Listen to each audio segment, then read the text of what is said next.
I was completely spellbound watching Sharkwater Extinction, not just because of the nonstop action, but just because of the beauty underwater with all the gorgeous sharks.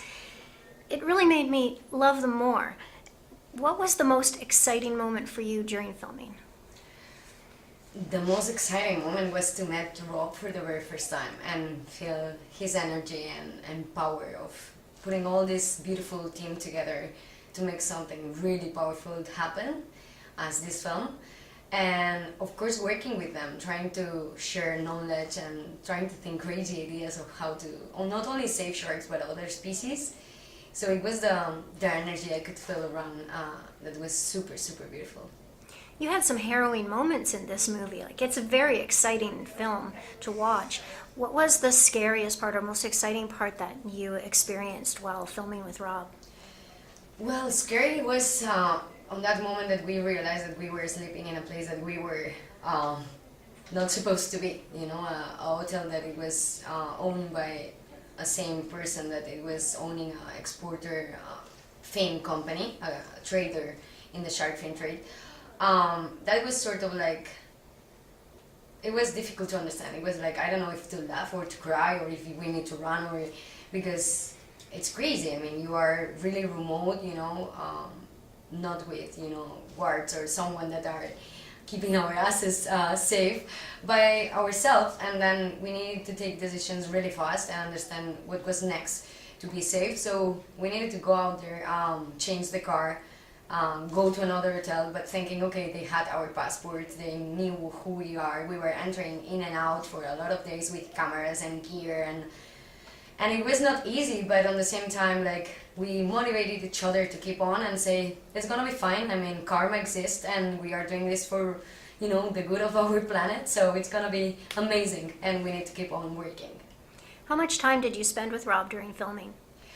Wow, in Costa Rica it was, I think, 3 weeks, and then in Panama for a week, like in the field camp, doing different stuff, like, you know, from research to interviews, talking with fishermen, going out there to try to find shark meat, fins, traders, but behind the scenes, like almost a year, like trying to give back and forth ideas and getting maybe new spots to get more footage, you know, to help him making things happen. And in fact, we had a lot of plans that sadly never happened, such as going to Cocos Island. So we were planning a expedition with many shark friends we have to go there and dive together, you know, and expose also the beautiful biomass that it's still existing and that the people need to see to fall in love and wanted to protect it, no? But sadly we couldn't make everything happen. But Costa Rica was a long journey. It was a lot of days, and also being involved like in an international, like in a national congress, sorry, in an international congress that was CBS. So we were going back and forth from ports to a, you know, a room where everybody was like super well dressed and we were smelling like shark. And yeah, it was intense, but it was so beautiful experience. Do you have a funniest memory of Rob? Funniest? Yeah. Ooh, I have a lot of memories, funniest memories of Rob. I mean, there's some of them that are a little bit like, I don't know if I can talk about this in camera, but yeah, we were dreaming about crazy projects, you know, like naming crazy projects and laughing. And one of the most beautiful moments I remember was inside of the car, all of us like singing, you know, like we were doing this journey by car and putting music and getting excited like kids. So that was a beautiful moment. Like music also brought us really connected. He loved music so much, and I still hear these songs and it's like having him around. What kind of music did he like best? He liked The Monster and the Man. It's a group that have beautiful songs with beautiful lyrics.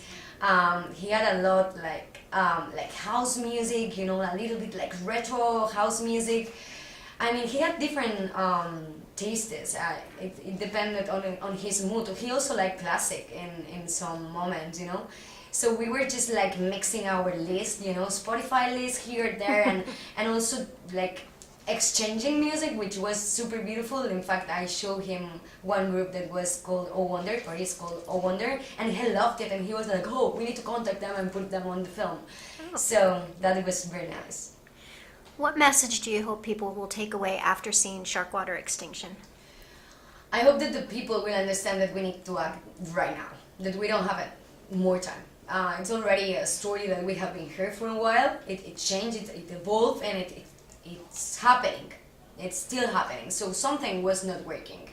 What it needs to be done is that people will get together and go out there and do something. Whatever it is, whatever it's your best skill, take it out and use it for the preservation of our earth and our species, and talk about it. Watch the film with people, make groups of people, join different projects. There's many different conservation projects out there that you can just knock their door, and I'm sure they're gonna welcome you to do whatever you know how to do. And of course, go out there and swim and dive with sharks, interact with these beautiful animals, because that's gonna change you. And that's gonna change the people that surround you, because you're gonna talk about them, people will see that they are not monsters, and it's not a film that somebody is doing, it's yourself. So I think one of the best ways to educate people is to experience it yourself, and also to, use your money to help sustainable ecotourism platforms and communities that rely on this resource, and then you will show the world that a shark worth more alive than dead in the ocean. What is the next step for you in the quest to save sharks? Well, I live every day from the moment I wake up to the moment I go to sleep thinking what else I can do. I'm doing a documentary called Game of Fishing. I have a non-profit organization. I direct an ecotourism platform in Mexico. I'm thinking about when I'm gonna end the first documentary, how to do the second one, getting involved with Team Sharkwater to, make everybody see this film. And of course, I'm trying to change different communities in Mexico. In fact, I'm working with fishermen.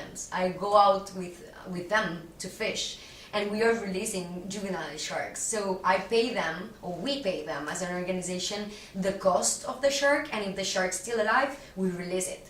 Mostly are juveniles or pregnant sharks, only when they are alive. There's moments that the shark is already dead and you cannot do anything about it. What we are doing with this is to try to understand better the species they are catching, the total capture of 1 year. And on the other hand, as we work very close with ecotourism, try to have the value of a live shark and then the dead shark, and then transforming them. We already have 5 fishermen from a community that wants to go to ecotourism. They already told me, Regi, I want to change. Help me. What we need to do?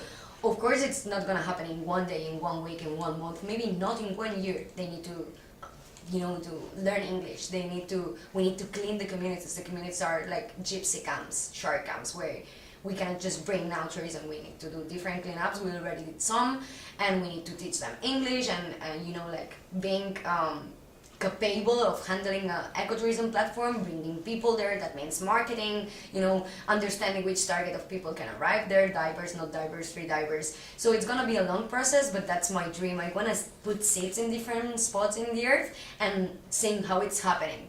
So then we can use this model and replicate it in different places, but they need our help for this transition. It's not that you can knock the door of a fisherman's house or a tent, because sometimes they don't even live in a house, and tell them, just stop doing what you're doing because sharks worth more alive. Hey, show me how sharks worth more alive. So taking them to the water, it's one of the goals. They need to lose fear of sharks. Even I showed them thousands of photos. Look, a mako shark and myself. No way.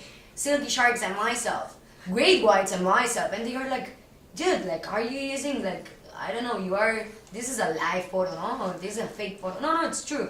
So we need to get them in the water, losing fear of these animals, understanding how we can work together, and hand by hand, changing spots. It's going to be saving accounts for species. Thank you so much for talking to me today, and thank you so much for all that you do to help save these beautiful creatures. Of course. Gracias. Thanks for having me.